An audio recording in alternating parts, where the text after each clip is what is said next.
자, 우리 77페이지 볼까요? 77페이지에 생물의 진화와 변이에 대한 얘기가 나오네.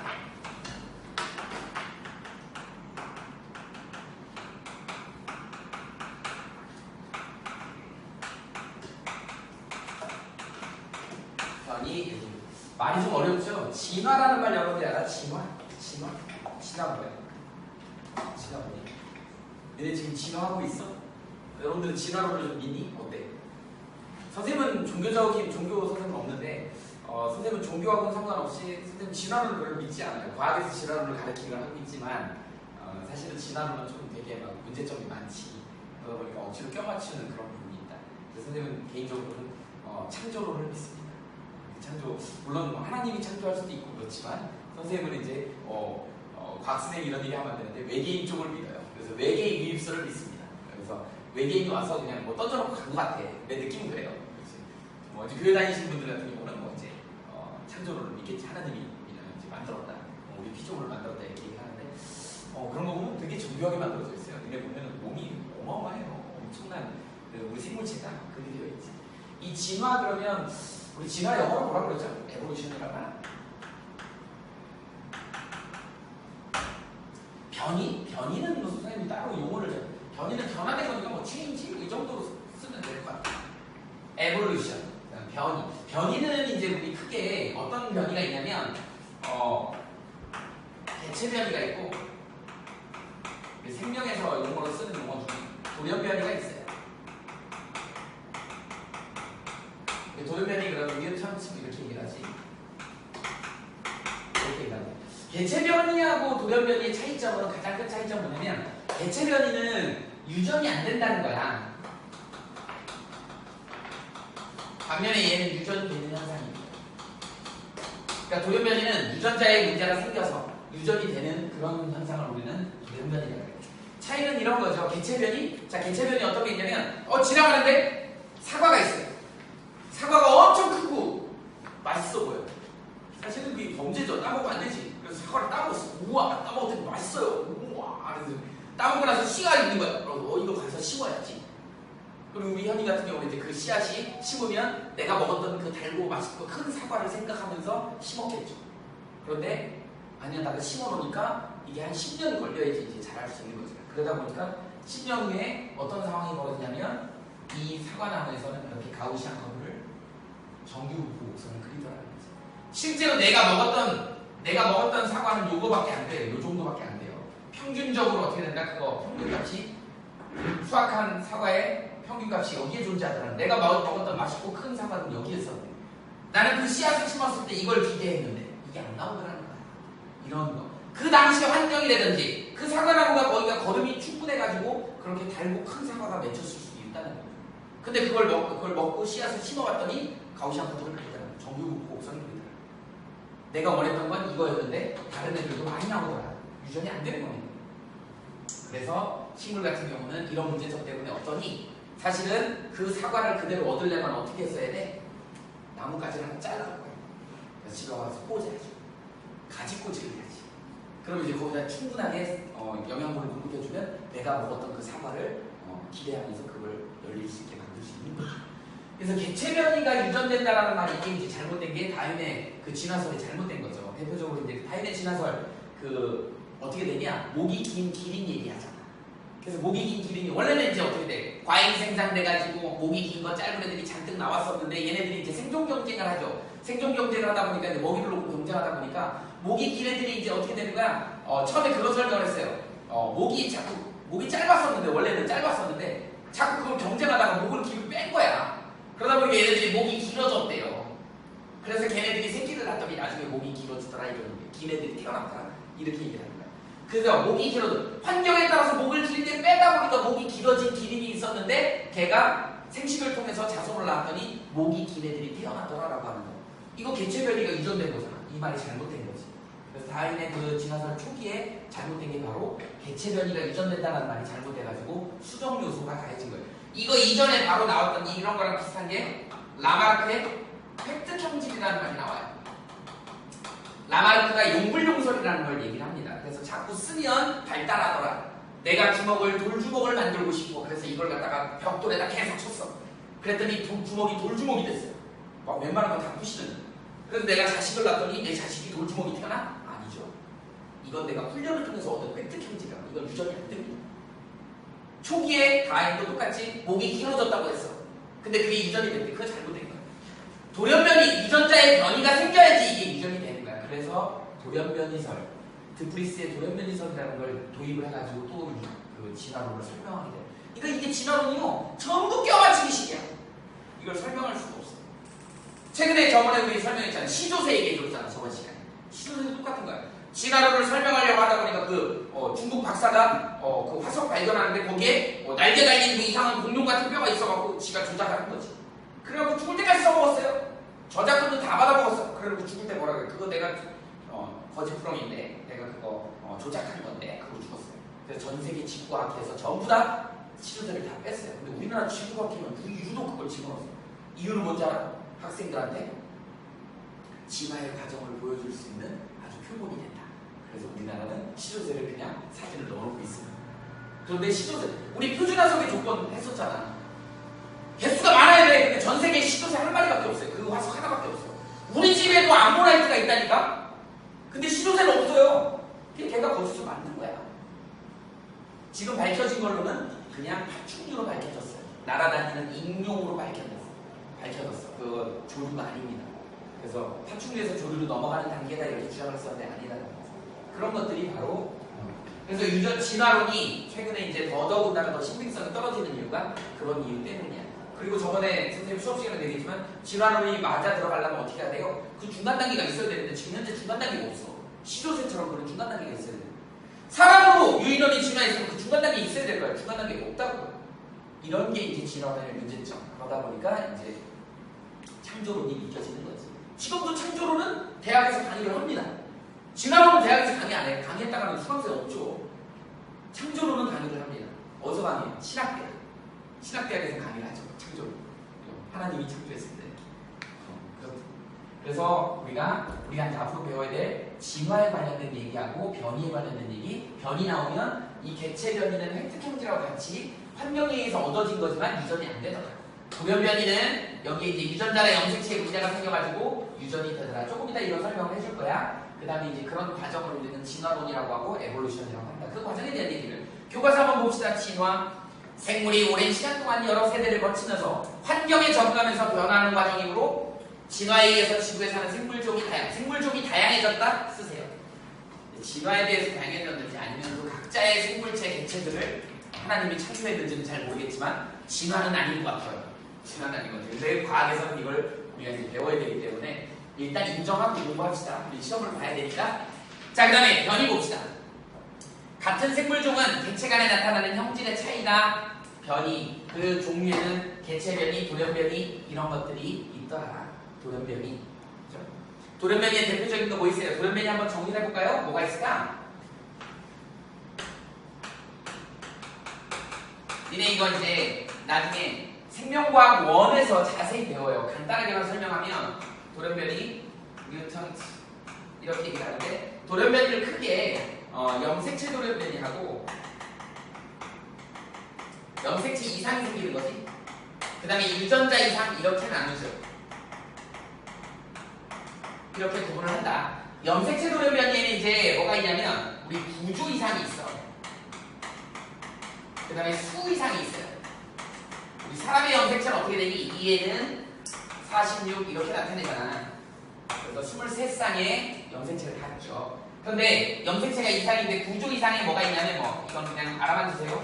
결실이 있고 중복이 있고 전좌가 있고 여기가 있고 전자가 있더라. 자세한 거는 생명과학 1에서 설명을 할 겁니다. 이런 종류들이 있다. 일부분이 뚝 떨어져 나가버린 거야. 결실이야. 하나가 더 있어. 중복이야. 그 다음에 이게 순서가 바뀌어버려요. 여기야. 이게 다른 염색체에 가 있어. 이게 전자야. 이런 문제가 있다.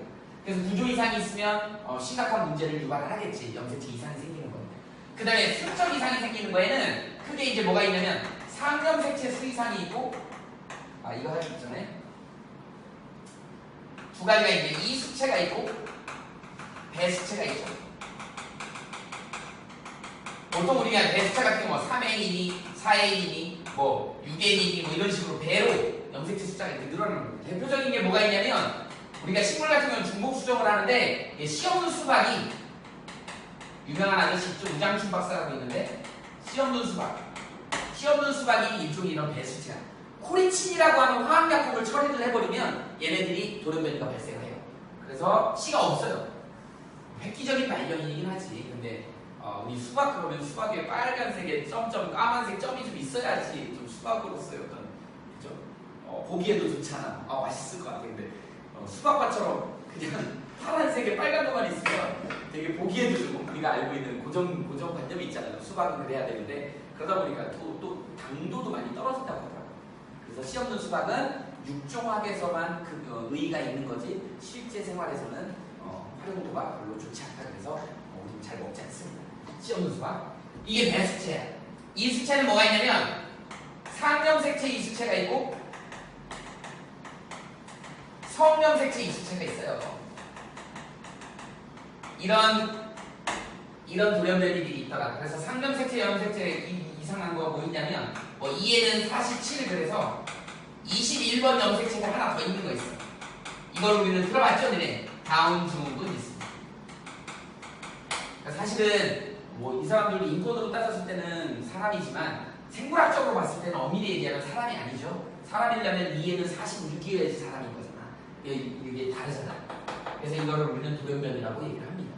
그러니까 이게 이제 그 다음에 E에는 또 47짜리가 또 하나 있는데 얘는 18번에 하나 더 있는 애가 있어. 이런 걸 우리는 에드워드 증후군 이렇게도 얘기를 해요. 참고로 그냥 알아둡시다. 이 경우는 어떤 것 때문에 생기는 거냐면 이 수적 이상은 염색체 비분리 현상이라고 하는 유명한 나중에 이제 생명과학 1에서 배웁니다. 생식세포가 만들어질 때 염색체 비분리 현상이 일어난다. 이것 때문에 일어나는 현상 때문에 생기는 거. 이걸 우리는 이 숫자가 다른 그런 돌연변이다라고 해요. 성염색체에 이제 문제가 생기는 거. X가 하나밖에 없는 경우 이걸 선어증후군이라고 해요. 이 경우는 여자예요. 여자로 태어났는데 원래 여자는 XX로 있어야 되잖아, 성염색체가. 근데 X 하나밖에 없어. 그러니까 얼마에 얘는 2에는 45라고 써야지. 맞죠? 하나밖에 없으니까. 46이 정상이니까 하나 모자라니까. X가 없다 보니까 2차 성징이 안 일어나는 거야. 여자가 월경도 안 하고 가슴도 안 나오고 뭐 이렇게 돼요. 2차 성징이 아예 안 일어나. 나중에 임신도 못 해요. 이렇게 된다. 그 다음에 이제 또 뭐 있냐면 Y가 있어. 얘는 뭐냐면 남자예요. Y가 있으니까. 그런데 X가 하나 더 있는 거야. 얘는 47이지. 이런 경우는 어떤 경우냐? 태어날 때는 고추 달고 태어난 남자야. 근데 2차 성징이 여자로 일어나는 거 좀 이상하죠? 2차 성징이 여자로 일어나. X가 하나 더 있어서 여자처럼 돼요. 근데 이제 다행히 이런 돌연변이들은 성염색체에 문제가 있기 때문에 생식세포 형성할 때 조금 문제가 돼요. 그래서 정자난자가 비정상적으로 형성되기 때문에 생식 능력이 없습니다. 그래서 다행히 이게 이제 계속 유전이 되지는 않죠. 그래서 보통 일반적으로 돌연변이들은요 특별하게 환경이 확 바뀌기 전에는 일반 정상인보다 이런 같은 환경에서 살아남기가 어려워. 만약에 이게 계속 돌연변이가 살아나는 환경이 좋다 그러면 지금 전부 돌연변이만 있어야 돼. 오히려 정상인에 비해서 돌연변이 숫자가 적잖아요. 그 이유가 환경의 적응력이 좋지 않다. 근데 이제 우리 영화 같은 거 보면 옛날에 이제 지구 온난화로 심해져가지고 지구 해수면이 높아져서 선생님 기억에 워터월드라는 영화인데 거기에 보면 해수면이 높아져서 육지가 없어져요. 그러다 보니까 거기에 이제 미래 돌연변이들이 나오는데 사람인데 막 몸에 비늘이 있어. 막 옆에 지느러미가 생겨요. 아가미가 생겨. 그리고 물속에서 막 수영하고 다니는 사람. 그러니까 환경이 바뀌다 보니까 이제 돌연변이가 그런 쪽으로 이제 발달을 하는 거죠. 그래서 그 환경에 맞춰서 가서 살아가게 된다. 이게 이제 돌연변이 일종입니다. 그래서 돌연변이를 크게 나누면 이런 식으로 나눠진다. 니네 이거는 생명과학 원에서 다루기 때문에 선생님이 그냥 요 정도 하고 넘어갈게요. 유전자 이상에 있는 돌연변이들도 있어. 뭐 있냐면 니네 들어봤지? 알비노. 우리 백화증이라고 얘기해요. 그래서 멜라닌 색소가 만들어지지 않아. 그래서 우리 머리카락 까맣잖아요. 눈동자 까맣잖아. 피부도 좀 까매가지고 자외선을 차단할 수 있는데 이 백화증 걸린 사람들은 멜라닌 색소가 안 만들어져가지고 자외선에 의해서 작용을 받아서 피부암 같은 게 걸려요. 항상 싸매고 다녀야 돼. 이 사람 눈동자도 허해요. 되게 좀 무서워. 얼굴 피부가 너무 창백해갖고 여기 막 혈관이 다 보여. 멜라닌 색소가 안 만들어져요. 이거 동물의 대표적인 애가 누구예요? 백사예요, 백사. 백사. 우리는 백사를 영험한 동물이라고 얘기를 하죠. 그러니까 백사가 잡히면 한 3천만 원을 효과하고 막 이래요. 가격이 되게 비싸. 그거 먹으면 뭐 정력에 좋다 그래갖고 팔리는데 백사가 사실은 돌연변이에요. 멜라닌 색소가 안 만들어져. 뭐 백호도 있죠. 백호, 백사 뭐 이런 애들 있죠. 선생님 바퀴벌레 하얀색 선생님 어떤 학생이 바퀴벌레 하얀색 봤는데 백바퀴벌레 봤어요. 그렇지. 근데 바퀴벌레는 그게 돌연변이가 아니고요. 탈피하는 과정에서 하얘져요. 며칠 지나면 까매진다 다시 하얘져요. 탈피 껍데기 한번 벗고 나면 하얘져. 그래서 가끔 하얀 바퀴벌레가 있어요. 걔는 알비노는 아니다. 그 다음에 또 뭐 있냐면 PKA가 있어요. 우리 얘를 뭐라 그러냐면 페닐 캡톤류증이라고 해요. 그래서 페닐알라닌인가 뭐 이런 아미노산이 있는데 이게 분해를 못하는 그런 증상이에요. 그래서 이런 물질들이 몸에 쌓여가지고 뇌에도 영향을 줘갖고 뇌질환을 일으키기도 하고요. 오줌을 누는데 흑맥주 색깔, 갈색보다 더 진한 색깔, 시꺼먼 오줌이 나오는 그런 병입니다. 단백질 대사에 문제가 되는 유전자에 문제가 뭐가 하나 문제가 생겨가지고 이런 거를 만드는 걸 우리 페닐캡톤 류증이라고 얘기해요. 그 다음에 뭐 헌팅턴 무도병이나 뭐 이런 것도 있고요. 여러 가지가 있어. 그 다음에 또 뭐 있죠? 난모양 적혈구 분열증이 있어.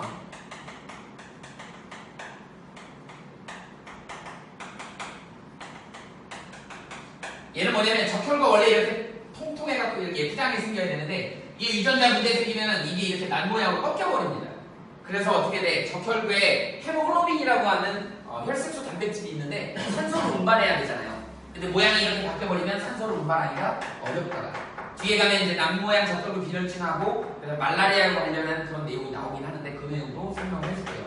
여기에 이제 이게 바로 이런 것들. 헌팅턴 무도병은 뭐 몸이 자꾸 떨려가지고 막 마치 사람들이 보기에 춤추는 것처럼 보이는데 막 이렇게 떠들고 유전자에 문제가 하나 생겨요. 그러니까 유전자 하나 문제 생겨도 이런 현상들이 일어나는데 염색체가 하나 있고 여러분 염색체 하나에 엄청나게 많은 유전자가 들어있잖아. 그게 하나가 통째로 없거나 하나가 더 있거나 그런 문제가 심각해지겠지. 이런 거를 우리는 뭐라 그래? 통틀어서 돌연변이라고 한다. 돌연변이는 염색체 이상, 유전자 이상 이렇게 구별을 합니다. 근데 어쨌든 얘네들의 특징은 유전이 될 수 있다는 거지. 유전자에 문제가 생긴 거기 때문에. 그렇죠? 이렇게 구분을 해놓으시면 되죠. 저기 보면 환경과 변이에 대한 우리 77페이지 보면 중간에 자 변이에 대한 예가 나와 있는데 거기 달팽이 껍데기가 유럽 정원 달팽이의 껍데기가 서로 이렇게 틀리다는 거죠. 그 다음에 사람의 피부색도 다른 거 이런 것도 변이로 보는 거죠. 그 다음에 무당벌레의 건날개 우리 저번 시간에 무당벌레 건날개 이거 뭐 했었지? 유전적 다양성 설명할 때 설명했죠. 생물의 다양성 얘기할 때 뭐 있어요? 생태계 다양성이 있고 종 다양성이 있고 유전적 다양성이 있다는 얘기를 설명을 해줬었어요. 그래서 거기서 유전적 다양성이 지금 종은 무당벌레로 똑같은 애들이잖아. 근데 날개 모양이나 무늬 모양이 다 달라요. 유전적으로 뭔가 다르다는 거지. 이런 것들을 우리는 변이라고 얘기를 하죠. 자, 그 다음에 이제 거기 보면 환경과 변이 나와 있죠. 환경 변이랑 같은 변이라도 환경에 따라서 생존에 불리할 수도 있고 유리할 수도 있다. 이런 거죠. 그러니까 똑같은 변이가 일어났는데 어떤 동네에서는 그런 거 있잖아요. 어떤 동네에서는 그 대장이 뭐 예를 들어서 변이가 일어나갖고 나는 가운데 손가락이 이렇게 됐어. 선생님 지금 가운데 손가락이 이렇게 됐잖아요. 다쳐가지고 이렇게 됐어. 지금 니네들한테 내가 이렇게 하면 기분 나쁘다고 그죠? 기분 나쁘다고 우리 현이가 나를 때려버릴지도 몰라요. 내가 맞아서 죽었어. 예를 들어 살아남지 못했어 이 동네에서. 근데 저쪽 동네에 갔더니 이게 살아난다는 뜻이야. 난 맨날 이러고 다녀. 그럼 난 막 사람들한테 살아난다 그러니까 내가 되게 인기가 많겠죠. 뭐 이러고 예를 들면 그런 거지. 그래서 똑같은 변이라도 다른 환경에 놓였을 때 환경에 좋을 수도 있고 나쁠 수도 있고 환경에 영향을 받아갖고 살아남을 수도 있고 도태될 수도 있더라라고 하는 얘기를 하는 거예요. 무슨 얘기인지 알겠지? 그런 경우다. 그래서 아까 얘기했던 그 워터월드라는 영화 보면 나온다 그랬잖아요. 몸에 비늘이 생겨가지고 얘네들이 물이 높아지니까 이제 드디어 거기서 수영도 하게 되고 마감이 호흡도 하게 되고 이러면서 걔네만 살아남은 거예요. 우리같이 폐로 호흡하는 애는 물 많은 데서 살 수가 없죠. 물 꼴깍 먹어갖고 죽지 금방 죽어버리죠. 이렇게 해서 환경이 바뀌면 변이된 애들이 살아남을 수 있더라. 그래서 걔네들이 이제 유전을 통해서 살아남아가고 오랜 세월을 거치면서 이제 진화의 과정을 거치다 그 얘기야. 자, 그 다음 그 밑에 한번 볼까요? 자, 환경과 변이 난모양 적혈구 균열증이란 말이 나왔는데 이거는 자, 거기 우리 책 보면 몇 페이지에 있냐면요. 79페이지 봐볼래요? 79페이지에 그 세계 지도가 나와요. 지도가 나와요. 거기 아프리카 같아요. 아프리카. 그죠? 아프리카 중부 정도 되는데 거기에 남모양 적혈구 유전자 빈도수하고 말라리아가 어디 거의 비슷한 지역에 말라리아가 창궐하고 있지. 말라리아가 창궐하고 있어요. 그런데 얘가 이제 어떤 상황이냐면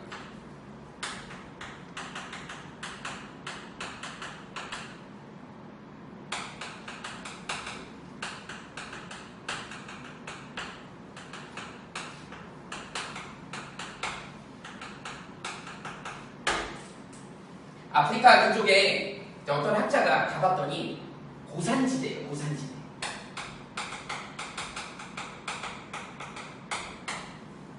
여러분들 고산지대는 어떤 특징이 있지? 산소가 희박해요. 산소가 희박해요. 고산지대는 산소가 희박해요. 그래서 니네 저기 어디니 에베레스트나 그다음에 K2, 칸첸추가 이런 데 이제 등반하는 사람들 보면 거의 대부분 압축공기통, 산소통을 메고 가죠. 그런데 이제 그 탐험가들은 또 그걸 메고 자존심도 있고 그러니까 그걸 메고 가지 않고 정상을 등극하려고 노력을 하잖아요. 정상 근처에 가면요 한 8,000m 정도 고공이 있다 보니까 산소가 거의 없대요.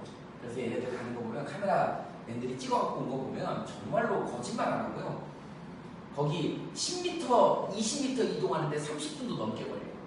어떻게 이동하냐면 산소가 없다 보니까 산소통을 매지 않았으니까 어떻게 하냐면 근데 봤는데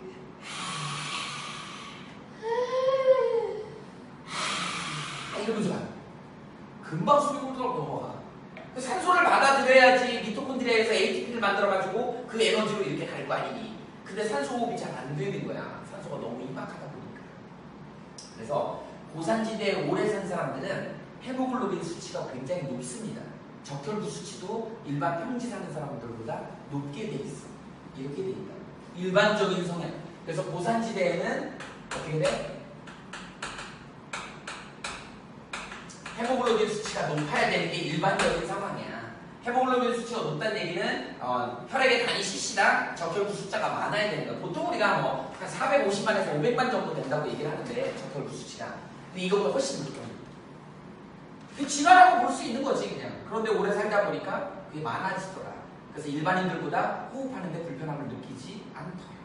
그런데 아프리카의 이 어떤 지역의 고산지대를 가보니까 다 온통 빈혈 환자들.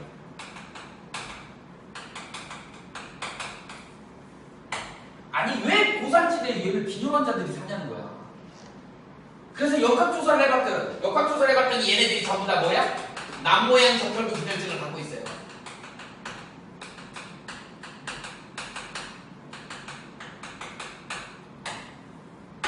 난모양 적혈구 빈혈증을 갖더라는 거예요. 얘네가 도대체 왜 그럴까? 여러분들 난모양 적혈구면 적혈구 이렇게 생겼잖아. 산소 공급을 못해요. 적혈구 숫자는 있는데.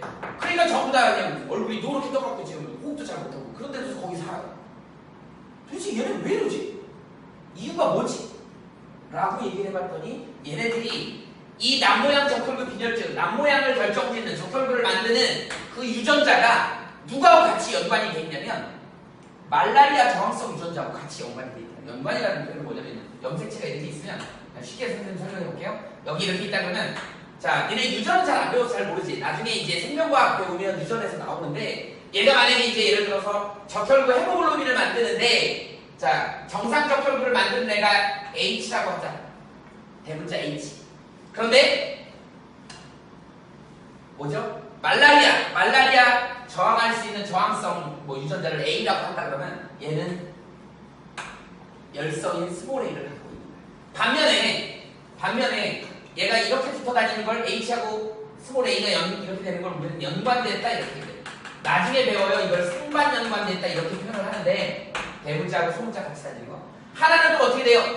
얘가 스몰 H면 여기는 라지 A겠지. 그러니까 이게 H, 스몰 H가 이게 난 모양이야. 얘는 정상이에요. 정상 적혈구를 만드는 거야. 그런데 이 A가 바로 뭐냐면 말라리아 저항성이에요.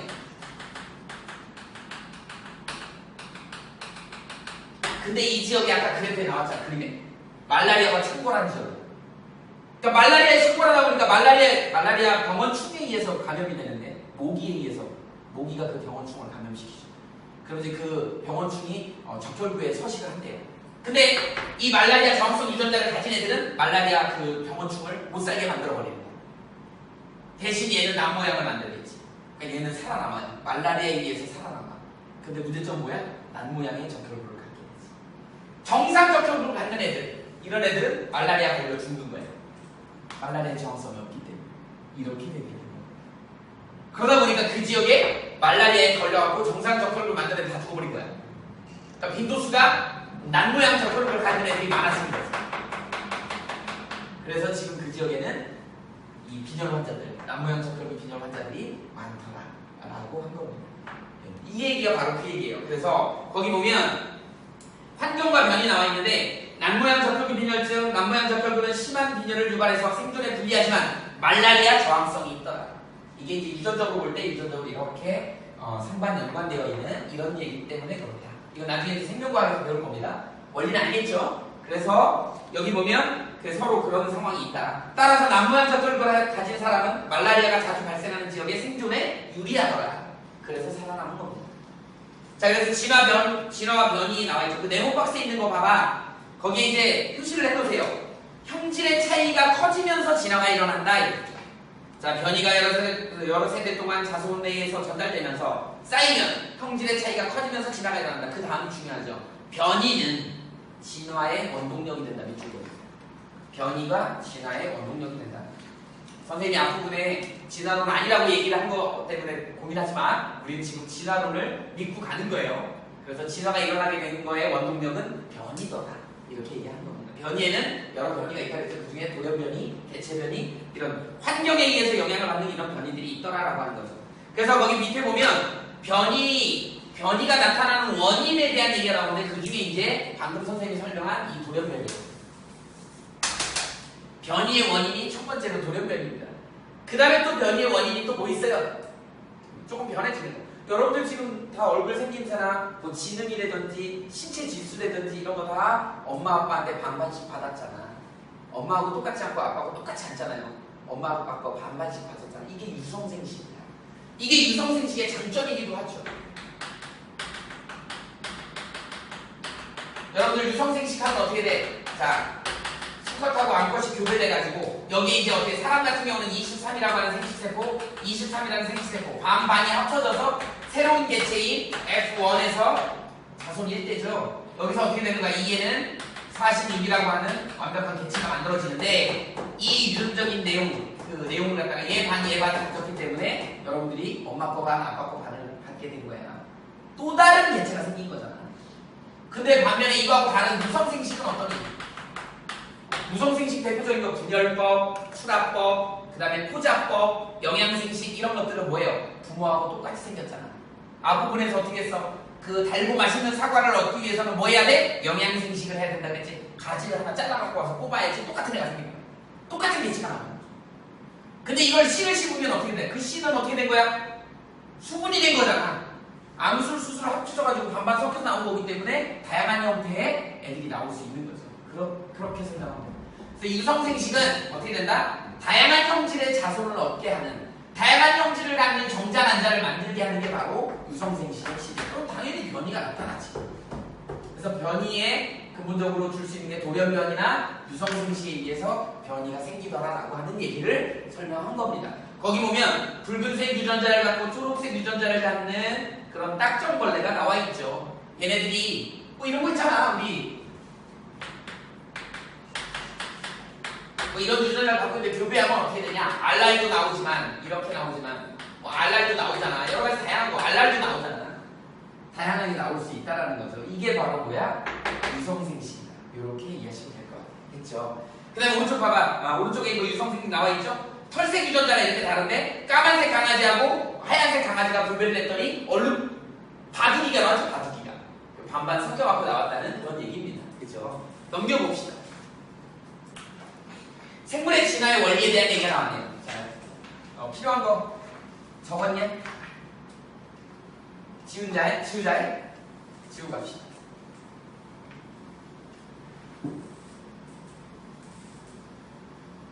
이쪽 파트는 생명과학 1에서 다시 나옵니다.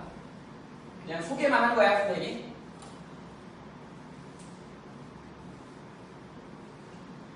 자, 그 다음 보면 페이지 78페이지 보면 생물의 진화의 원리 이렇게 나와 있죠. 자연 선택설이 나오죠. 자연 선택. 자연 선택이라고 하는 건 뭐냐면 거기 한번 읽어봅시다. 다양한 변이가 있는 개체들 중에서 환경에 잘 적응해주는 유리한 형질을 가진 개체가 살아남아서 자손에게 유리한 형질을 전달한다. 이걸 우리는 자연 선택이라고 해요. 자연 선택이 오랜 시간 동안 여러 세대를 걸쳐서 반복되면 새로운 종으로 분화할 수 있다. 이제 이런 표현도 나와 있죠. 거기에 다윈의 자연 선택설이 나와요. 이 다윈의 자연 선택설 이전이 바로 라마르크의 용불용설이라는 게 있었어. 아까 얘기했지만 라마르크의 용불용설은 자꾸 사용하면 발달하더라는 거야. 사실 그래서 기린을 예를 들면 기린 목이 길어진 거를 라마르크 용불용설로 설명하면 원래는 목이 다 짧았대요. 강아지만 했대. 사슴 같은데. 아니야, 사슴이 목이 긴가?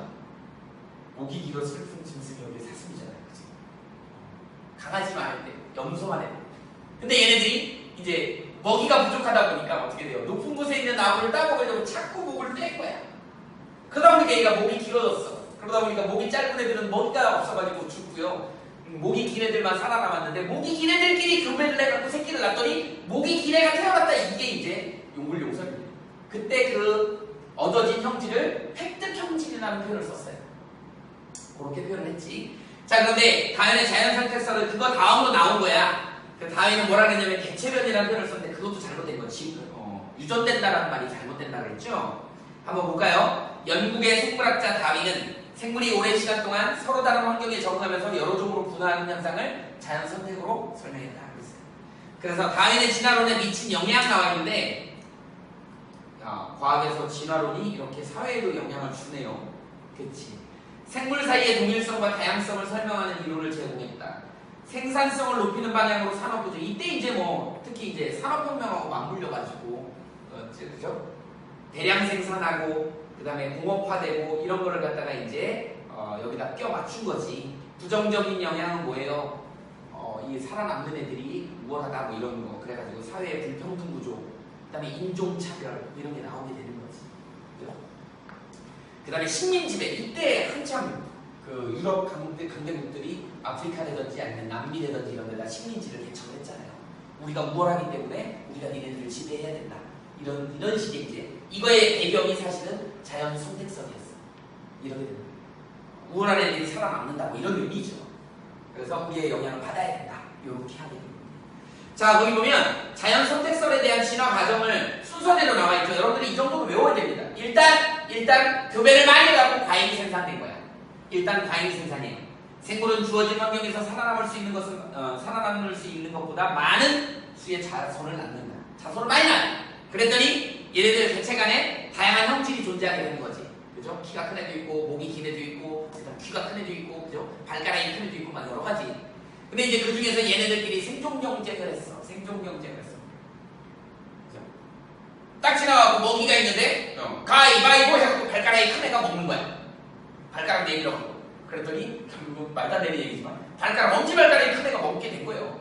그래서 나중에 엄지발가락 큰 애만 살아남은 거야. 뭐 이런 거지. 예를 들어서 목이 긴 애만 살아남은 거죠. 뭐 이런 거야. 이게 생존 경쟁을 하는 거야. 서로 경쟁을 해서 자기가 유리하게 살아남을 수 있는 애만 살아남더라. 그 살아남은 애를 우리는 뭐라 그래요? 자연이 선택했다. 그래서 자연 선택설. 자연 선택. 그래서 생존에 유리한 형질을 가진 개체가 더 많이 살아남아서 걔네들의 개체만 계속 번식을 해서 똑같은 애가 나오더라. 그러니까 목이 긴 애만 살아남아갖고 계속 번식을 하니까 목이 긴 애만 태어나더라. 이런 개념인 거죠. 그게 잘못됐다는 얘기죠. 그래서 생물이 오랜 세월을 지나면서 진화를 하더라. 그 밑에 그림 보면 그 목 긴 기린에 대한 얘기가 나온 거예요. 목 길이가 다양한 기린이 살고 있었어요. 그런데 얘네들이 어떻게 돼요? 자연 선택설로 목이 긴 애만 살아남은 거죠. 걔네들이 이제 교배해갖고 목이 긴 자손들만 태어난 거죠. 그래서 지금 기린은 목이 길대요. 진짜일까 아닐까 잘은 모르겠어요. 근데 이게 어쨌든 진화론은 좀 약간 껴맞추기식의 그런 게 있다. 근데 어쨌든 우리는 과학에서 이걸 배워야 되기 때문에 이 원리를 여러분들이 알고 있어야 됩니다. 됐죠? 자, 그 다음에 거기 보면 자연 선택의 사례가 나와 있어요. 낙타는 사막의 건조한 환경에 적응해서 30일 정도 물을 마시지 않고 살 수 있다. 낙타가 이렇게 외봉도 있고 쌍봉도 있잖아. 그 봉우리에는 그 낙타 등에는 그걸 자르면 물 나온다 뭐 이런 얘기가 낙하가 아니면 기름이 있대요. 기름이 새고 낙하가 뭐 코의 구조라든지 몸의 구조 자체가 전부 다 뭐야 건조 사막뷰에서 살아가기 되게 좋게끔 만들어져 있는 거야. 환경에 적응을 잘하게 돼 있는 거예요. 그래서 환경 적응에 의한 진화로 얘가 나와 있는 거야. 뭐 식물로 얘기하면 낙하하고 연관되는 애가 누구니? 선인장이지. 선인장도 건조. 그 선인장 가시가 니네 이파리인 거 알아? 선인장 가시가 이파리예요. 이런 데서는 이파리가 굉장히 넓어서 증산작용도 하고 광합성도 해야 되지만 사막에서는 그게 필요가 없는 거야. 넓어버리면 물이 막 날아가잖아. 기공을 통해서. 그러니까 닫아버리는 거야. 가시처럼 만들어 적응한 거지. 남극에 사는 펭귄의 두꺼운 지방층을 가지고 있어서 추위를 견딜 수 있다. 그죠? 실제로 우리 이누이트라고 그러죠? 이누이트. 에스키모인들. 에스키모인들이 우리하고 비슷한 종족이긴 하지만 우리와 차이가 나는 건 지방층이 되게 두꺼워요. 그래서 환경에 적응하기 위해서 걔네는 추운 지방에 살기 위해서 기름도 막 먹더라고 보니까. 물개 잡아갖고 막 기름 덩어리 막 먹고 막 해요. 그래야지 지방층이 두꺼워져서 추위를 견딜 수 있기 때문에. 그런 게 이제 환경에 적응하는 사례가 되는. 갈라파고스 군도 이거 되게 유명하죠. 다인의 진화로 다인의 그 종의기원이라는 책을 쓰게 된 장소가 갈라파고스 군도잖아요. 여기에 또 대표적인 애가 누가 있니? 오리너구리 알아 니네? 들어봤니? 야 오리너구리는 오리냐 너구리냐? 무슨 뭐야 정체가 돼요. 나 정체를 뭔지 모르겠어요. 입모양은 오리처럼 생겼어요. 근데 또 생긴 모양은 너구리처럼 생겼고 물갈수가 있고 막 별짓 다 해요. 이상해. 그런 애들이 그 이상한 종이 발견이 되더라는 거죠. 그게 이제 갈라파고스 군도야. 갈라파고스 군도의 핀치새의 진화예요. 핀치가 새인데 갈라파고스 군도 제도에 정착한 최초 조상 핀치가 각 섬의 먹이와 환경에 적응해서 여러 종으로 얘네들 대표적인 게 뭐예요? 넘겨봐봐. 79페이지. 이 핀치새의 부리 모양이 달라요. 어떤 애는 뾰족하고 조그맣고 어떤 애는 이렇게 두툼하고 탄탄해. 어떤 애는 좀 길고 뾰족해. 이게요 갈라파고스 군도잖아. 섬이 여러 개가 있어. 근데 그 섬마다 서식하는 식물이나 이런 게 좀 달라요. 이게 이제 핀치새가 먹이를 구해야 되는데 그 섬으로 이제 나머지다 보니까 그 섬에 살면서 그 섬에 제일 많은 먹이를 얘네들이 먹이로 채택하게 되는 거야. 이게 뾰족한 애들은 어떻게 돼요? 나무 콕콕 빼갖고 거기서 벌레를 잡아먹는 애들이야. 그 다음에 딱딱한 열매가 있는 애들은 이 부리가 좀 세야 돼요. 그래야지 깨갖고 먹을 거 아니에요. 그지? 그 다음에 열매가 작은 거 먹는 애들은 입이 좀 작아서 되는 거고. 그러다 보니까 얘네들은 핀치새들의 입 모양이 다 다르게 진화를 하더라라고 하는 거지. 그러니까 이거 먹이 환경 때문에 이렇게 바뀌는 거예요. 먹이 환경 때문에. 그죠? 거기 보면 나와 있죠. 먹이가 선인장도 있고 크고 단단한 씨앗도 있고 이쪽 섬은. 그러다 보니까 선인장인 경우에는 길고 뾰족한 부리를 갖는 핀치가 되는 거고 딱딱하고 크고 단단한 씨앗을 갖고 있는 거는 부리가 이렇게 좀 두툼하죠. 그래서 이렇게 굽어있지. 이런 모양을 갖게 되더라라고 하는 거. 그래서 핀치새는 먹이 환경 때문에 그 다음에 여러 군데에 따라서 서식하는 그 먹이들이 다르기 때문에 이런 모양들을 갖더라라고 하는 게 바로 환경에 따른 아니야 그죠? 자연 선택의 사례죠. 자 그 다음에 세 번째 봐봐. 환경이 다른 나방의 개체수 영국의 맨체스터라고 나왔죠. 거기다 써놓으세요. 이 책에는 안 나와 있는데 이걸 뭐라 그러냐면 전문 용어로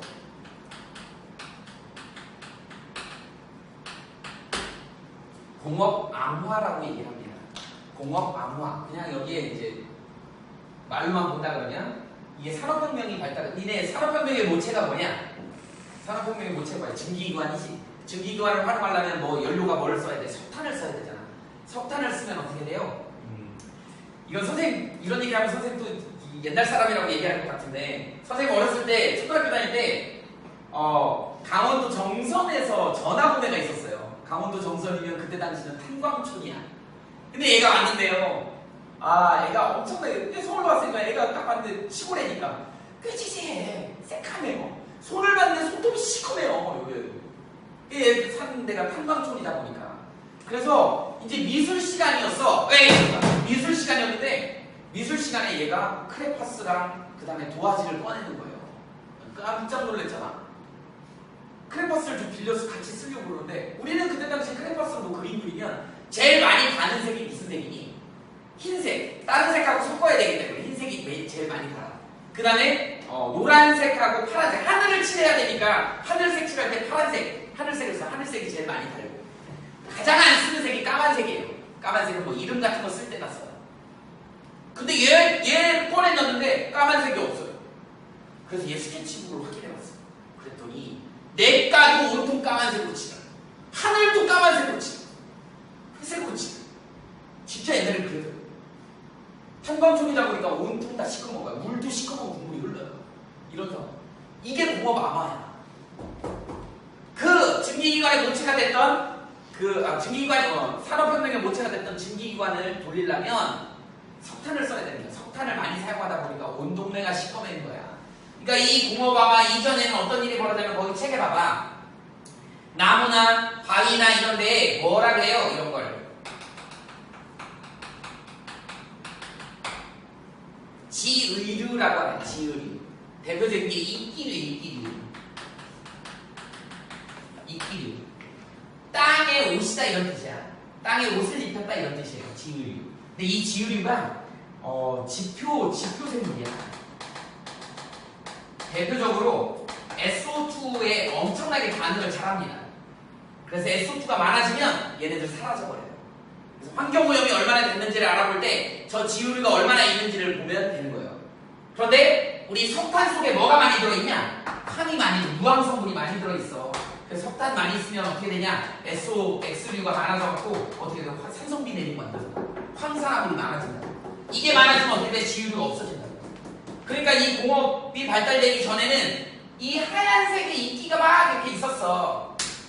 그러다 보니까 나방이 까만색이 여기에 올라가 있으면 새들이 잡아먹어버리는 거야. 눈에 확 띄니까. 그래서 공업 암화 이전에는 어떤 거야? 흰색이 많이 있었어요. 나방이. 왜? 까만색은 다 잡혀먹었어. 눈에 확 띄니까 새들이 막 잡아먹어버리는 거야. 그런데 공업 암화가 되면서 이게 이제 깜깜해진 거죠. 석탄을 많이 깨다 보니까 얘도 다 죽어버려요. 주변이 새까매졌어. 그리고 어떻게 돼? 까만 애들이 살아남는 거죠. 까만 애들의 개체수가 많아서 흰색은 잡혀먹어버리는 거야. 그래서 주변이 시커매지다 보니까 까만 애들이 개체수가 많아지더라는 거지. 이걸 우리는 공업 암화라고 얘기를 합니다. 그래서 지유류가 많이 사라지기 때문에 생긴 현상이에요. 그 얘기를 설명할 수 있으면 됩니다. 문제에서 자주 등장하죠? 자, 그래서 거기 보면 산업혁명 이후에 지유류가 사라져서 검은색 나방이 흰색 나방보다 포식자의 눈에 잘 띄지 않더라. 그래서 검은색 나방이 어떻게 된다? 개체수가 많아지더라. 이렇게 얘기하시면 되죠. 할 수 있겠지? 자, 그 다음에 생물 간의 상호작용의 진화 나와 있습니다. 초식동물, 육식동물. 이거, 야, 니네 그래도 잘 태어난 거야, 지금. 불과 몇 년 전이라고 할까요? 한, 얼마로 할까? 우리 인류가 나타나기 시작한 게 신생대 때 나타나기 시작. 야, 처음에 인류가 나타났을 때, 신생대 때, 인류가 이 생태계에서 가장 상위 포식자였겠니? 아니에요. 우리가 이제 사실은 무기나 과학능력이 발달하다 보니까 이제 호랑이나 공들이 덤벼도 총으로 쏴서 죽이면 되니까. 그리고 막 창으로 찔러갖고 잡아 죽이고, 그리고 잡아먹고, 그러니까 우리가 상위 포식자가 된 거지. 예전에는 당했다고요. 선생님이 지금부터 25년 전에 지리산에 여러 번 등반을 갔었어. 종주를 했었는데 이번 겨울에 이번 여름에 지리산을 갔다 왔는데 그때 당시에 25년 전에는 지리산 반달곰을 3마리를 방사했다. 지리산에 과연 반달곰을 서식시킬 수 있을 거냐 이런 거 갖고 되게 고민을 했었어요. 이번에 갔는데 대박. 가는 곳곳마다 곰 조심이야, 곰 조심. 다 써있어요. 곰을 만났을 때 대응하는 자세 이런 거를 플래카드에다 막 써놨어. 곰이 그만큼 많다는 얘기야. 그래서 지리산에 곰이 되게 많이 있었죠. 곰이요, 이런 곤충이라고 하지만 실제로 곰이 되게 빨라요. 곰한테 걸리면 어떻게 해야 될지, 도망가야 될지, 아니면 죽은 척 해야 될지, 나무 위로 올라가야 될지, 이런 순간 좀 고민이 되더라고요. 그 다음에 되게 정했던 게 이제 이게 좀 창피한 얘기인데 가다가 산이 길잖아요. 산장 사이에 화장실이 있다고. 근데 이제 산행을 해야 되니까 잔뜩 먹어야 될 거 아니야. 체력을 보충하기 위해서. 밥을 아침에 해갖고 막 왕창 먹고 배가 고프니까 왕창 먹고 이제 간단 말이지. 한 1시간 정도 산행을 하잖아. 그럼 똥 마려요. 그거 어떻게 해결을 해야 되잖아. 이게 국립공원이잖아. 어떻게 해요? 방법이 없지. 급한데. 싸야지. 그래서 길에서 이제 살짝 등산로를 벗어나면 생각보다 많아요. 완전 치료밭이야. 엄청 똥이 많아요. 거기 앉아서 이제 볼일을 보는 거야. 근데 순간 생각하는 게, 야, 이거 볼일을 보다가 곰이 습격하면 이거 어떡하지? 니네는 어떻게 할 것 같으니? 어떻게 해야 돼? 곰이 습격하면? 야, 곰하고 싸워야 되니? 아니면 바지를 먼저 지켜야 되니? 어떤 걸 해야 돼? 뭐 하겠어? 곰이 갑자기 나타나서 엉 그러면 어떡하래? 똥 싸고 있는데 어떡할까요? 이거 굉장히 고민스러웠어요. 곰이 자주 나타난다고 하니까. 그래서 어쨌든 무사히 곰을 안 만나고 왔는데 거기에 대부분 뭐라고 나오냐면 새끼 곰이 많이 접근을 한대요. 그래서 새끼 곰이 접근하면 절대 아는 척하지 말라고 하는 거야. 왜 그러면 새끼 곰이 있으면 분명히 그 근처에 어미곰이 있다는 거야. 절대 새끼 곰을 귀엽다고 만지거나 그러면 큰일 난다는 거지. 그래서 사고가 안 되는 거야. 그 다음에 먹을 것 같은 거 냄새 풍기지 말고, 그 다음에 또 여자들 같은 경우는 화장품 냄새도 좀 유인을 한다고 하더라고요. 그 다음에 이 등산 장구 중에 딸랑거리는 거 있잖아. 그래서 일정한 소리가 딸랑딸랑 나면 얘네들이 쫓아온다는 거야. 그래서 그런 거 소리 나지 않게. 그런 게 뭐 곳곳에 붙어 있어. 그래서 등산하는 내내 좀 겁나더라고요. 가장 겁났던 때가 길에서 똥 쌀 때. 저 되게 힘들었어요. 곰이 덮치면 어떻게 대응을 할 거냐. 너무 처참하지 않냐? 똥 싸고 있는데 곰이 덮쳐버리면 황당하죠. 그래서 고민을 많이 했었어요. 자, 근데 우리가 이제 옛날에 최초의 인류가 만들어졌고 뭐 했을 때 우리도 뭐 풀 뜯어먹고 살았겠죠. 우리는 지금 잡식성이잖아. 고기를 좋아하지. 고기 좋아하지. 고기를 좋아해. 고기 안 먹니? 고기 좋아하지. 근데 옛날에는 우리가 능력이 별로 안 돼갖고 우리가 어떤 상황이 되냐면 초원에서 같이 풀 뜯어먹고 있었을 거예요. 그러다가 우리는 잡혀먹지 말아야 되니까 어떻게 돼요? 맹수가 오면 도망가야 되잖아. 그래서 엄청 같이 뛴 거야. 물론 뭐 1등 할 필요는 없었지. 그죠? 꼴등 안 하면 안 죽는 거, 안 잡혀먹으니까 꼴등만 안 하려고 열심히 뛴 거지. 그러다 보니까 이제 우리 몸에 니네 알지만 뭐 교감신경 이런 게 발달한 거야. 위험에 처했을 때 빨리 도망가야 되잖아. 그리고 어떻게 심장박동 빨리 해가지고 어떻게 되고 온몸에다가 막 산소 공급해줘야 되고 영양소 공급해줘야 되고 그러다 보니까 혈압도 높아져야 되고 심장박동 빨라져야 되고 혈관 수축돼야 되고 그죠? 이런 식으로 그래갖고 도망다닌 거야. 그러다가 이제 우리가 문명이 발달하다 보니까 총도 만들고 창도 만들고 막 이러고 이제 동물을 잡아먹기 시작하면서 우리가 이제 상위 포식자로 가게 돼서 우리가 굳이 이제 필요가 없어지다 보니까 그냥 충수돌기라고 하죠. 맹자. 이게 초식동물들도 되게 길어요. 근데 우리 되게 조그맣잖아. 그래 잡식을 하면서 그게 길 필요가 없어진 거야. 그래서 줄어든 거야. 초식. 그 다음에 니네 꼬리 있잖아. 각자 꼬리들 있지? 엉덩이 한번 만져봐. 꼬리가 있어. 우리도 사실 꼬리가 있었대요. 우리 강아지들이 꼬리로 어떤 표현을 하니? 의사 표현 많이 하잖아. 살랑살랑 흔들면서 나 너 좋아해. 우리 꼬리 흔들잖아. 그러다 보면 강력한 애 만나면 어떻게 돼요? 꼬리를 뒤로 집어넣고 꼬리 숙이지. 그 꼬리로 자기 의사 표현을 할 수 있어. 내가 잡아먹힌 것 같은 꼬리를 내리는 거지. 꼬리 내린다면서. 근데 우리는 이제 압도적으로 상위 포식자가 돼버리니까 굳이 꼬리로 의사 표현을 할 필요가 없는 거야. 그러니까 꼬리가 필요 없어서 꼬리가 사라진 거예요. 이 진화가 이제 그런 식으로 된 거예요. 그래서 그 꼬리가 이제 앞으로 갔죠. 그래서 그렇게 된 거예요. 그렇게 된 거예요. 자, 그래서 거기 보면 초식동물하고 육식동물이 있는데 초식동물은 오랫동안 잘 달릴 수 있는 신체를 가진 개체를 많이 살아남아서 천적을 더 잘 피할 수 있더라라고 하는 거지. 육식동물 같은 경우는 어떻게 돼요? 얘네는 잡는 게 목표니까 어쨌든 짧은 거리를. 그러다 보니까 육식동물은 엄청나게 순간적인 파워를 내는 근육을 갖고 있어요. 반면에 초식동물은 엄청나게 지속적으로 빨리 오랫동안 달릴 수 있는 그런 근육을 갖고 있는 거예요.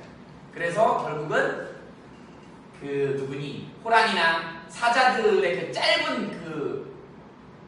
짧게 달려오는 그것만 피하면 되는 거잖아요. 그래갖고 지속적으로 달려가면 얘네들이 지쳐하고 못 따라오는 거예요. 근데 순간적인 파워는 이 육식동물들이 훨씬 더 세더라라고 하는 거지.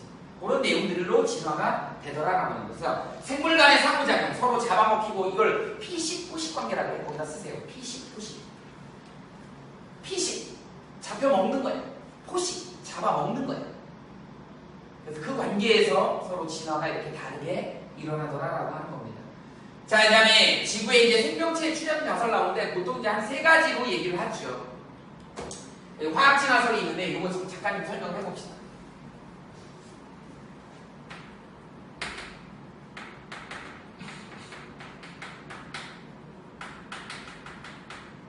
진화설 중에 가장 이제 1번이 사실은 이 화학 진화설이야. 화학 진화설은 어떻게 만들어지냐면 일단 여러분들 그 유명한 밀러의 실험이 있어요. 그래서 원시 대기에 보통 이제 환원성 기체라고 얘기를 하는데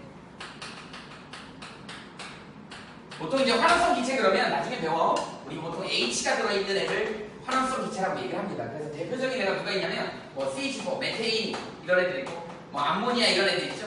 그 다음에 뭐 H2 뭐 이런 거 있죠. 이런 애들이 있다 그래요. 이런 애들이 원시 대기 상태에 있었대요. 얘네들이 이제 어떻게 되니? 화산 폭발이라든지 아니면은 번개가 치는 거지. 이런 데서 에너지를 얻는 거야. 화산 폭발이나 번개 이런 데서 이제 얘네들이 이제 뭐예요? 유기물의 형태로 만들어지는 거지. 이게 이제 어디 속으로 들어가는 거야? 바닷속으로 들어가는 거죠.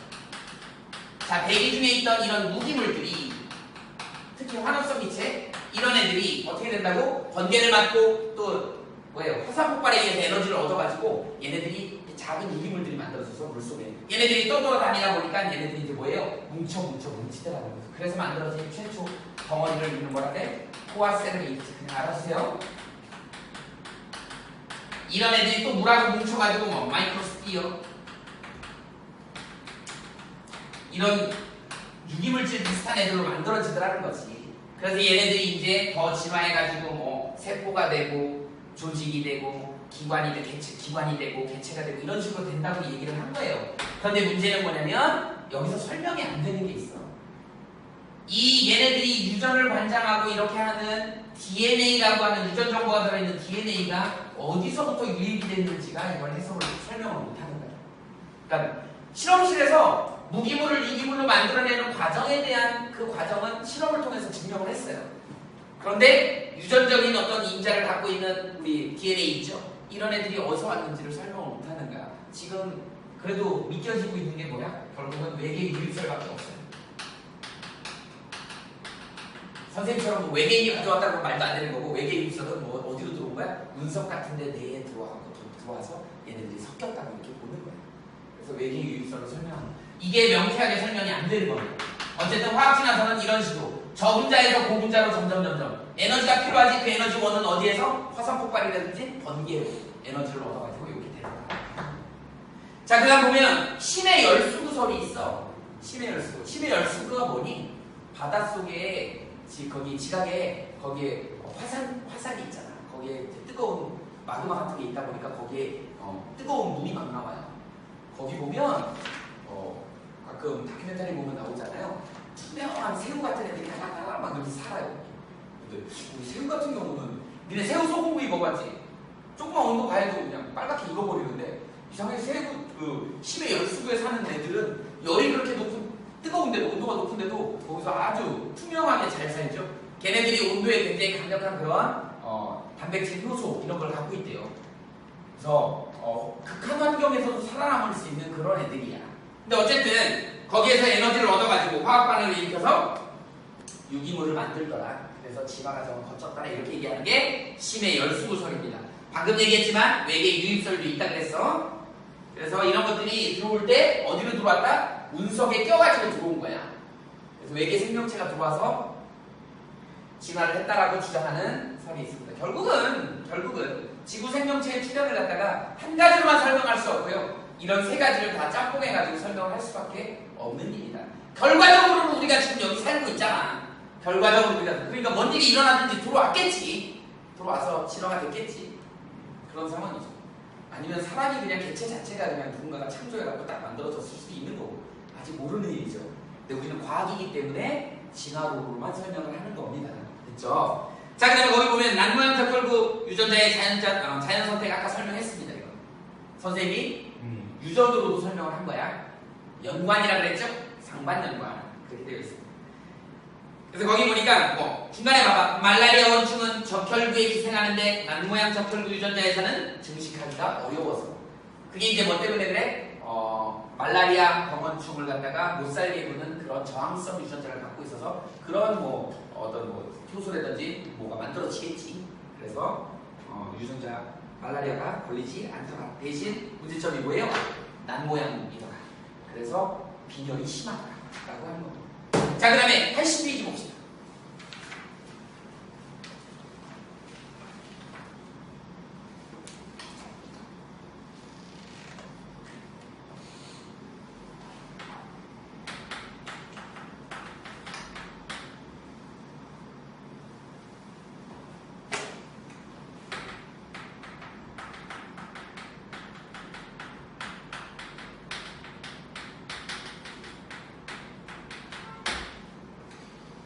항생제 내성세균이라는 표현이 나오죠. 우리 이걸 뭐라 그러지? 네, 본전이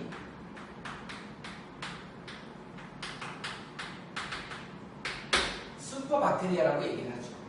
이제 영화의 소재로도 많이 쓰이기도 하고, 이제 이런 거죠. 어떤 거냐면, 우리 저번 시간에 배웠던 것 중에 페름기 멸종이 있었지. 그 다음에 또 대멸종 중에 또 공룡 멸종된 중생대 때 멸종했던 거. 파충류가 한꺼번에 멸종했어. 그래서 선생님이 그 얘기해줬죠. 102가지 설이 있다고 그랬죠. 제1번, 2번 뭐 이런 것들이 뭐 운석 충돌에 의해서, 뭐 화산 폭발에 의해서 뭐 이런 게 있다고 그랬죠. 외계인 침공도 있다고 그랬어. 근데 마지막 102번째가 뭐였어요? 변비설이 있었죠. 똥을 못 싸서 죽었다. 근데 사실은 그것도 유력한 정설인 이유가 뭐냐면, 혹시 모르지만 잘 모르는 그런 세균이 창궐해갖고 세균에 의해 가지고 어떻게 되는 거야? 소화를 못 시킬 수도 있는 거잖아. 그치? 그래서 그 세균이 창궐해서 세균은 굉장히 기하급수적으로 퍼지잖아요. 그래서 실제로 지금 현재 우리 인류도 멸종할 거다라고 지금 주장을 하는 학자들이 되게 많잖아. 인류 멸종하면 아마 모이고라도 절지동물인 개미라든지 바퀴벌레나 이런 것들이 지구를 갖다 점령할 거다 이렇게 주장하는 사람들이 꽤 있어요. 그럼 인류가 어떻게 해서 멸종할 거냐? 여러 가지 이제 있겠지만 그 중에서 첫 번째로 뽑는 게 이 박테리아야, 세균이야. 또는 바이러스의 감염이야. 니네 알겠지만 그 잉카 문명이 없어진 거, 사라진 거, 그게 이제 포르투갈이니 어디니 선생님 역사를 잘 몰라서 유럽에서 이제 남미를 식민지로 해. 근데 그때 당시에 태양의 제국이라고 해서 잉카 문명이 엄청나게 발달했다고요. 그래서 얘네들이 침투했잖아. 그러면 그때 당시에 이제 어떻게 되니? 과연 얘네들이 전쟁을 일으켰을 거 아니야. 남미 애들은 뭐를 쐈니? 걔네는 활을 쐈다. 일반 학자들은 대부분 뭐라 하냐면 그때 당시에 포르투갈인들은 뭐예요? 총을 갖고 있었어. 그래서 총하고 활하고 싸우면 누가 이길 거냐? 과연 총이 이길 수 있지 않겠냐? 그래서 걔네들이 총 때문에, 무기 때문에 멸종했다라고 얘기를 했는데, 그건 조금 잘못된 게 뭐냐면요, 그때 당시에 총은 우리 남학생들 군대 가면 이제 경험하겠지만 총을 쏘면요 그 화약이 들켜가지고 화약 찌꺼기가 그 총에 남아요. 총구에. 그거 안 닦아주면 총알이 잘 안 나가요. 근데 옛날에 그게 더 심했어. 니네 남북전쟁이나 뭐 이런 영화 소재로 하는 영화 보면 어떻게 하니? 줄 서가지고 이따만한 긴 총을 갖다가 줄 서서 빵빵 쏴요. 두 발 쏘고 밖에 나와갖고 이 꽂을대라고 그랬죠. 이거 갖고 빵 이거 닦어. 그러면 이제 그 중에서 막 총 맞아 죽기도 하고 막 이거 닦다가, 그럼 앞에 있는 애가 또 총 쏘고 뒤로 와요. 막 이거예요. 그리고 또 총 장전해놓고 또 가서 또 쏘고, 두 발 쏘고 또 뒤에 가서 막 이거예요. 그러다 또 죽고. 야, 이게 두 발 쏘고 이게 빠르겠니? 이게 빠르겠냐? 물론 총을 맞으면 치명적이지만 활을 맞으면 살 수도 있지. 근데 이게 훨씬 빠를걸? 아마. 그러니까 아마 그때 전쟁을 했다 그러면 내가 보기에는 잉카 애들이 이겼을 것 같아요. 그런데 잉카 문명이 형체도 없이 사라지고 그 종족 자체는 다 없어진 이유가 도대체 뭘까요? 일부에서는 그렇게 얘기를 합니다. 이건 이제 생물학자들이 주장하는 건데, 이건 바이러스나 균에 감염이 된 거다. 특히 이제 어떤 경우냐면, 그때 당시에 그 잉카 문명 쪽에서는 라마밖에 안 키웠대요. 가축은. 근데 이쪽 유럽 애들은 개부터 시작해서 개, 고양이, 염소 이런 걸 다 키운 거예요. 니네 요새 뭐 문제되는 구제역이나 이런 거 있죠? 이 발굽을 갖고 있는 애들. 걔네들하고 우리 인간하고 좀 다르잖아요. 면역 체계도 다르고. 그러다 보니까 걔네들이 구제역이라고 하는 게 인간한테도 옮겨올 수 있는 거예요. 또 니네 잘 아는 광우병 같은 거 있잖아요. 이런 것들이 전부 다 인간한테도 인간광우 그런 거 있잖아요. 그래서 이게 그런 가축들을 키우다 보니까 면역 체계에 문제가 생겨서 얘네들이 면역 체계가 다른 애들이 이게 점령을 하다 보니까 얘네들한테, 그리고 이제 거기 있는 잉카 문명 여자들하고도 이제 교류가 있었겠지. 그러다 보니까 이제 바이러스에 감염이 돼서 전체가 다 멸종할 수 있었다. 이렇게 주장하는 학자들도 있습니다. 선생님 봐도 이거 무기 때문에 진 것 같진 않아요. 그때 당시에 총은 성능이 되게 안 좋았어. 이거 꽂을 때도 이거 꼽아갖고 딱 하고 써야 돼. 그러면 화살 맨날 맞을걸? 그죠? 그래서 바이러스에 감염이 돼서 또는 균에 감염이 돼서 이렇게 됐을 것이다. 지금 우리도 마찬가지입니다. 우리가 이제 항생제를 너무 많이 쓰죠. 우리 항생제, 우리가 보통 보면 항생제는 균을 잡는 거야. 균을 우리 세균이지. 세균은 영어로 박테리아라고 얘기를 합니다. 그 다음에 바이러스제가 있죠. 얘는 바이러스를 잡는 거야. 이렇게 구별을 잘 해놔야 돼요. 항생제는 균을 잡는 거야. 세균을 잡는 거야. 그런데 우리가 이제 균에 오염이 되거나 감염이 되면 그 균을 없애려고 그 대표적인 항생제의 1번이 누군지 아니? 페니실린 들어봤냐? 페니실린. 페니실린을 어떻게 발견했는 줄 알아? 플레밍이라고 하는 과학자가 발견을 했는데 이 실험을 하다가 겨울이었어. 실험을 하는데 감기가 걸린 거예요. 그래서 우리 이제 그 생물학자들 이제 뭐 균 배양할 때 보면 이렇게 페트리 디시라고 있니? 샤알레에다가 이렇게 놓고 거기다가 막 이렇게 종균을 하는 거야. 이렇게 이제 배지를 깔아놓고 배지를 넣어놓고 거기다 막 종균을 해요. 이런 가열된 그 뭐라 백금 그걸 막 이렇게 해요. 그럼 이제 거기서 이제 오랜 동안 놔두면 거기서 이제 균이 배양이 돼서 그걸 컬러니라고 그러는데 그 컬러니를 표시해가지고 그걸 카운팅을 하는 거야. 그래서 얼마 만에 얼마나 배양이 되는지. 그래서 얘네들이 그런 걸 카운트하는데 문제는 뭐냐면 얘가 그걸 하다가 거기다 콧물을 떨어뜨린 거예요. 근데 이상하게 콧물 떨어뜨린데 균이 배양이 안 되더라고요. 이게 뭐지? 왜 그러지? 그런데 빵을 놔뒀는데 빵에서 푸른 곰팡이가 피더라는 거죠. 근데 그 푸른 곰팡이 주변에 똑같은 현상이 일어나더라고요. 다른 균들이 번식을 못하더라는 거죠. 그래서 푸른 곰팡이 성분에 항생제 성분이 들어있지 않을까 그래갖고 푸른 곰팡이를 갖다가 추출해가지고 거기서 만든 게 페니실린이에요. 인간이 만든 약 중에서 두 가지 유일하게 약으로 인정되는 게 페니실린하고 아스피린이에요. 그 외에 나머지는 사실은 약이라고 보기는 좀 쉽지 않습니다. 그래서 아스피린 같은 경우는 우리 감기약으로도 쓰이지만 요새는 또 부수적으로 다른 사이드 반응들이 있어서 류마티스 관절염 치료제도 쓰기도 하고 그래서 약의 효과로 굉장히 많이 사용을 하죠. 우리는 아스피린 잘 안 먹잖아. 감기 걸리거나 머리 아프면. 뭐 먹니? 타이레놀 먹죠. 아스피린의 문제점이 사용량이 자꾸 늘어나는 게 문제야. 그래서 간에 부담을 줘요. 약으로서 효과는 되게 좋은데 이 약효를 보려면 계속 그걸 내성이 생긴다 그래야 되나? 계속 사용량이 늘어야지 되는 그런 상황이어서 요새는 잘 쓰지 않습니다. 그런데 거기에도 이제 꼼수가 들어있죠. 왜 그러냐면 아스피린은 이미 만들어지는 제법이 다 알려졌어. 그러다 보니까 이게 채산성이 별로 없는 거야. 타이레놀 되게 비싸요. 팔면 많이 남아. 그러니까 약국에서 아스피린 쓰지 않습니다. 타이레놀 팔아야지 많이 남으니까. 그래서 병원 약에는 의료보험 적용되고 그러니까 병원 약은 다 아스피린을 씁니다. 그런 꼼수가 들어있어요. 아스피린 좋은 약이에요. 우리가 통증이 일어나거나 그러면 통증 유발 물질이라고 하는 프로스타글란딘이라는 물질이 나오는데 그걸 아예 그냥 차단하는 게 그런 아스피린 같은 애들의 역할이에요. 그러니까 정확하게 통증을 해소할 수 있는 그런 역할을 하는 거죠. 근데 우리가 일반적으로 감기 걸렸을 때 먹는 약들은요 정확한 약이 아니야. 감기약이 제일 안 좋은 약이에요. 그냥 재증상들, 콧물 나오고 그다음에 열 나고 이런 것들만 조절해 주는 거지 감기 바이러스를 죽이지 못해요. 그러니까 근본적인 게 해결하지 못한다.